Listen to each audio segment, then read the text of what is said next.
Coming up on today's episode of Airborne-NextGen. Military uses laser to shoot down Border Patrol drone. Northrop Grumman debuts autonomous USAF Wingman. Army builds plan to deconflict drones and rotary-wing aircraft.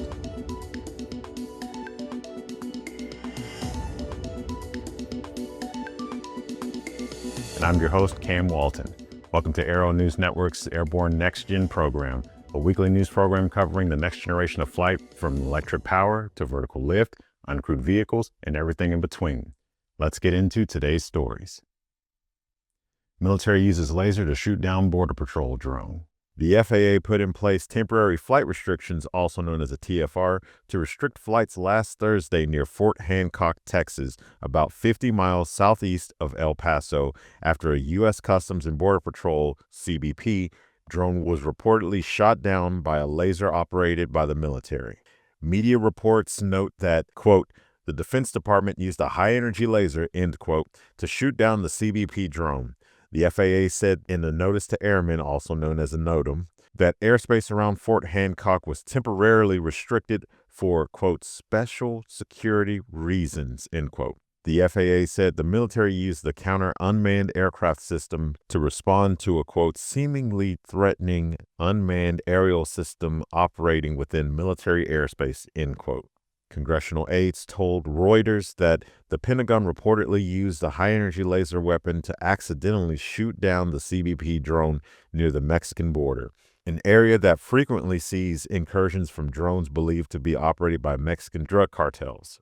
It comes 2 weeks after CBP used a military laser to shoot down what turned out to be party balloons in Texas, which caused the temporary closure of El Paso's airspace.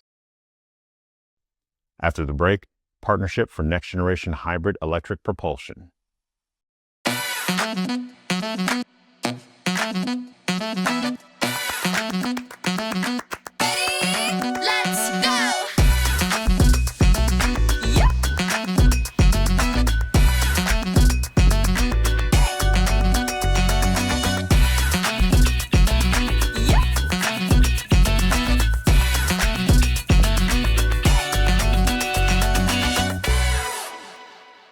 The legendary BD-4C program is building an exciting future for those who want a rugged four-seat family flyer with a proven history.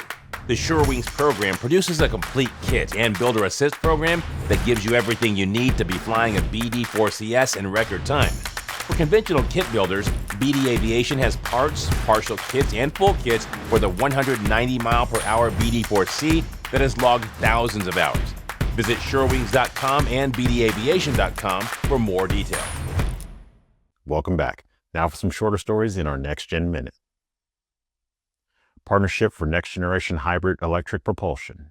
Otis Aviation, a dual-use aerospace company building hybrid electric vertical takeoff and landing, otherwise known as VTOL aircraft, is planning an engineering collaboration with Motion Applied to advance a next-generation hybrid electrical propulsion architecture for advanced flight applications. Under the terms of partnership, Motion Applied's proven silicon carbide inverter platform, the Ampex MCU 600, will be integrated with Otis's family of high-speed generator units to form a certifiable high-performance hybrid propulsion system for use in the company's Layla and Alta aircraft.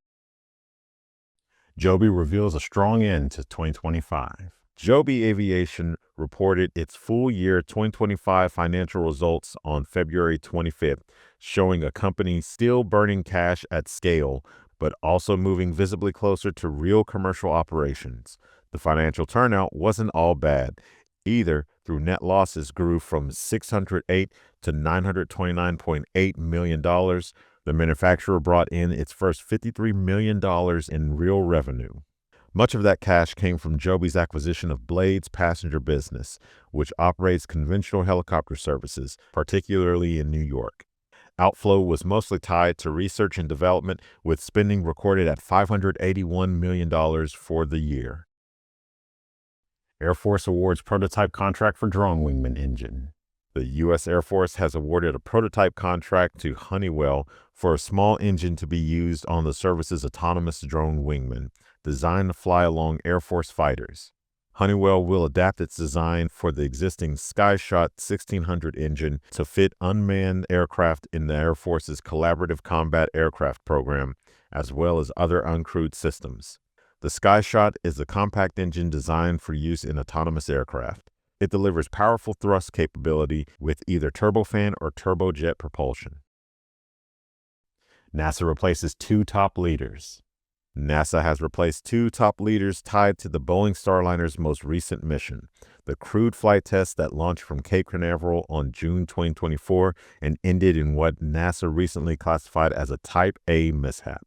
NASA Administrator Jared Isaacman has replaced the heads of Space Operations Mission Directorate, SOMD, and the Commercial Crew Program. Ken Bowersox is retiring and Steve Stitch is moving to another position at the agency. That was our Next Gen Minute. Now back to the rest of the news. Northrop Grumman debuts an autonomous United States Air Force Wingman. Northrop Grumman has formally introduced the YFQ-48A Talon Blue as the U.S. Air Force designated variant of its internally funded Project Talon portfolio. The bird, now officially recognized under the Air Force's Collaborative Combat Aircraft CCA program, aims to serve as an autonomous wingman to support its crewed fighters. The Talon Blue received its USAF designation as the company's mission design series last December. It is built around a modular manufacturing strategy and a heavily autonomy-first architecture. The company's major bragging right is in its assembly speed and production scalability.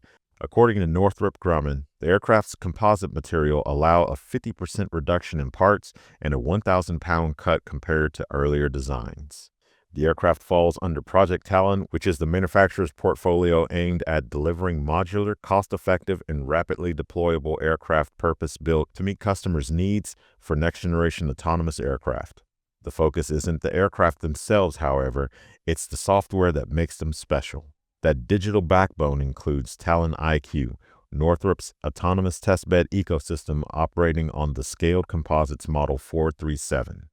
The system allows partners to develop and refine their autonomy software without having to worry about finding or creating flight-proven hardware to go with it. After these messages, Army builds plan to deconflict drones and rotary-wing aircraft. Backed by over 30 years of Aero-News reporting, PropWash is the daily email newsletter that delivers top aviation headlines to your inbox. Expert reporting, clean facts, and real insight. Start your day with aviation news you can trust. Subscribe to PropWash today at aero-news.net. Are you ready to ace your FAA drone pilot knowledge test, get your remote pilot certificate, and start earning money? Well, flying a drone is a great tool that can open up new business opportunities for anyone. Realtor, insurance adjuster, videographer, or commercial weekend drone warrior, you need to fly legally. Whether you're pursuing your initial Part 107 remote pilot certificate or you need a renewal, King Schools has a course just for you. So start learning today at kingschools.com. Welcome back. Army builds plan to deconflict drones and rotary-wing aircraft. The rapid growth of small unmanned aircraft systems, UAS, at every level of the Army has crowded low-altitude airspace, requiring units to safely deconflict thousands of Group 1 and Group 2 drones with rotary-wing aircraft. As ground forces rely on these systems, the challenge is to maximize their use without compromising the safety of manned aviation or hindering mission tempo. Task Force Brawler, the aviation task force of the 3rd Combat Aviation Brigade, currently in rotation at Mihai Cogulnicianu Air Base in Romania, has developed a tailored airspace management plan. Major Grant Faith, operations officer for Task Force Brawler, described the plan's core purpose saying, quote, "We know that the persistent UAS coverage is critical. We look at Ukraine and the rapid proliferation of small UAS. It is clear that ground forces must be able to use these systems effectively. At the same time, there are defined periods when rotary-wing aviation must operate. So the plan focuses on safely integrating rotary-wing aircraft and small UAS within the same airspace," end quote. The plan will undergo rigorous testing during the April 2026 Joint Multinational Readiness Center rotation at Hohenfels training area in Germany. And that's our show for today. You can catch episodes of Airborne on YouTube, Roku, or Fire TV. Just search for Aero-News or Airborne. And don't forget to follow us on social media. Thanks for watching.